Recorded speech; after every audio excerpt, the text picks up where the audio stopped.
नमस्ते दोस्तों, सरल बात में आपका स्वागत है। दोस्तों, आज हमारा टॉपिक ऑफ डिस्कशन है लेजी आई। और इस टॉपिक की बात करने के लिए हमारे साथ हमारी गेस्ट है डॉक्टर अनुश्री अनी। डॉक्टर अनुश्री अनी ने अपनी एजुकेशन शंकरा नेत्रालय चेन्नई के प्रेस्टिजियस इंस्टीट्यूट से की है। At present Abhijay eye care clinic Khargi Pune में कार्यरत है। आइए मिलते हैं डॉक्टर अनुश्री अनी से और बात करते हैं lazy eye stop. Welcome ma'am, welcome to our show Saral Baat. Ma'am, आज हमारा टॉपिक ऑफ डिस्कशन है लेजी आई। तो लेजी आई एक्चुअली होता क्या है? लेजी आई, जिसको टेक्निकल लैंग्वेज में एम्ब्लायोपिया भी बोलते हैं, वो कंडीशन होती है जिसमें एक या दोनों आंखों की नजर जो है वो पूरी तरह से विकसित नहीं हो पाती या डेवलप नहीं हो पाती है। और ये कंडीशन होती है जब ऑर्गेनिक या स्ट्रक्चरल डैमेज कुछ आंखों में नहीं रहता है, तब ये कंडीशन होती है, तब लेजी आई कहते हैं। इसके कॉजेस क्या होते हैं? क्या ये बाय बर्थ होता है कि कुछ और रीजंस है? कॉजेस जानने के लिए हमको ये जानना जरूरी है कि एग्जैक्टली लेजी आई में होता क्या है। तो हम जब नॉर्मली देखते हैं किसी भी ऑब्जेक्ट को, तो हमारी जो दोनों आंखें हैं वो इंडिविजुअली एक एक इमेज फॉर्म करती है वो ऑब्जेक्ट का, और वो दोनों इमेजेस का जो है फ्यूजन होता है ब्रेन के लेवल पे, और तब जाके हम एक सिंगल इमेज देखते हैं। अभी इसके लिए ये जरूरी होता है कि दोनों आंखें जो है वो ब्रेन को क्लियर और सिमिलर इमेजेस प्रोवाइड करें। अगर किसी कारणवश ऐसा हो गया कि एक इमेज ब्लर्ड है या दोनों इमेजेस डिसिमिलर है, तो ब्रेन ये फ्यूजन नहीं कर पाता और फिर कंफ्यूजन क्रिएट होता है। अभी ये कंफ्यूजन को अवॉइड करने के लिए 8 साल की उम्र तक ब्रेन के पास एक डिफेंस मैकेनिज्म रहता है, जिससे ब्रेन क्या करता है कि जो ब्लर्ड इमेज है ब्रेन प्रोसेस नहीं करता, एंड देन धीरे धीरे ऐसा होते होते वो जो आंख है उसका नजर कम होने लगता है, जो लेजी आई में कंडीशन हो जाती है, लेजी आई की कंडीशन। अभी इसके कॉजेस क्या है? सबसे इम्पोर्टेंट कॉज जो है वो ये है कि अगर आपको चश्मे का नंबर हो, तो अगर एक आंख में चश्मे का नंबर हो तो नेचुरली उसकी इमेज जो है वो धुंधलाएगी, और फिर वो इमेज ब्रेन जो है वो इग्नोर करने लगेगा और उस आंख का जो विजन है वो कम होते जाता है। और इसमें प्रॉब्लम क्या होती है, स्पेशली बच्चों में, कि हम जब देख रहे हैं तो दोनों आंखों से देख रहे हैं। अगर मेरी एक आंख का विजन कम है तो मुझे समझ भी नहीं आएगा, क्योंकि दोनों आंख खुली है तो एक तो आंख अच्छे से काम कर रही है। तो इसीलिए बच्चों में ये हो जाता है कि ये पकड़ना बहुत नेसेसरी हो जाता है।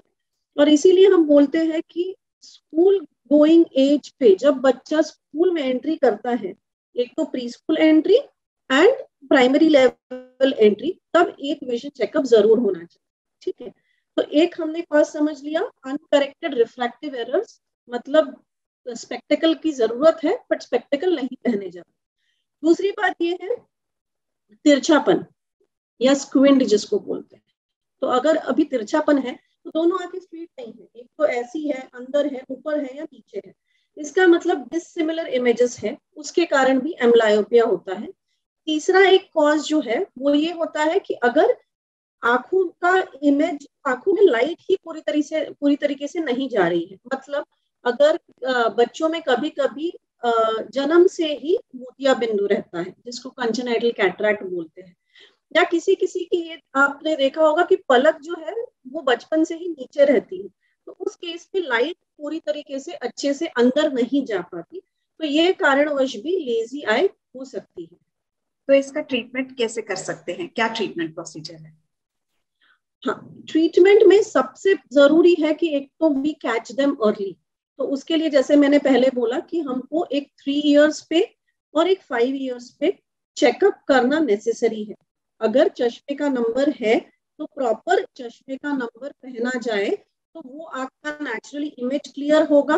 इमेज जैसे जैसे क्लियर होगा वैसे ब्रेन भी वो इमेज को एक्सेप्ट करने लगेगा और दृष्टि जो है, विजन जो है वो बढ़ने लगेगी। तो एक तो चश्मा पहनना है। दूसरा, अगर तिरछापन है तो तिरछापन अगर चश्मे से करेक्टेबल नहीं है तो उसका सर्जरी करना जरूरी रहता है।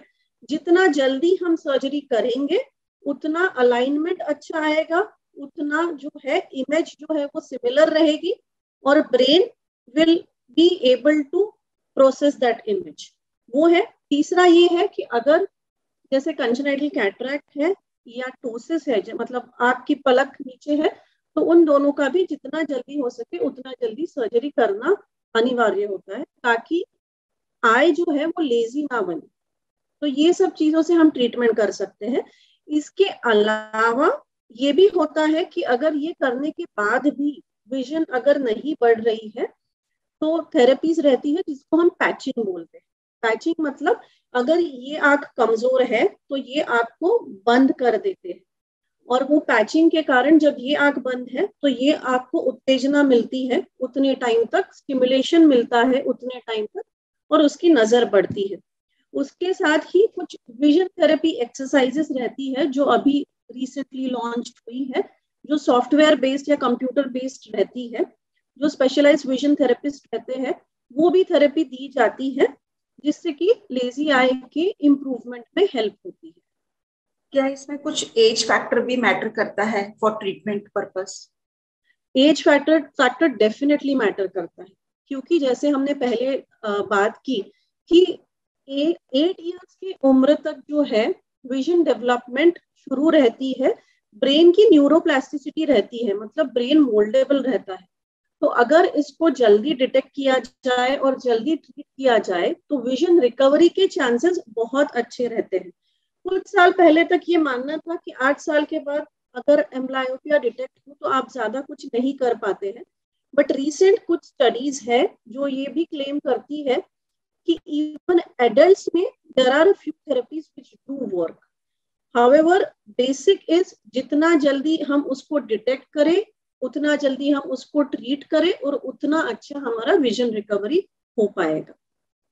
किसी अडल्ट को जाकर के ये ट्रीटमेंट करना है या सर्जरी करनी है तो उसकी भी कोई मैक्सिमम एज लिमिट वगैरह है क्या, कि एक सर्टेन एज के बाद you can't go through surgery? है ना, मैक्सिमम एज लिमिट तो नहीं है। जैसे अगर तिरछापन है, लॉन्ग स्टैंडिंग तिरछापन है और एक आंख की नजर कम है तो कॉस्मेटिक सर्जरी हम डेफिनेटली कर सकते हैं।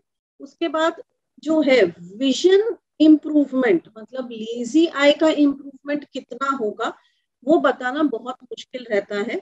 जो अभी रिसेंट कुछ थेरेपीज है उसका ट्रायल देके ये देख सकते हैं कि क्या उनकी विजन इम्प्रूव होती है।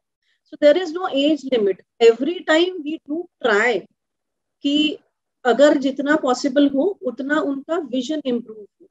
तो स्क्विंट का तो सर्जरी हम कर देंगे, कॉस्मेटिकली तो सीधा हो जाएगा, बट जो इशू है कि नजर इम्प्रूवमेंट का, उसका ट्रायल बेसिस पे ही करना पड़ता है।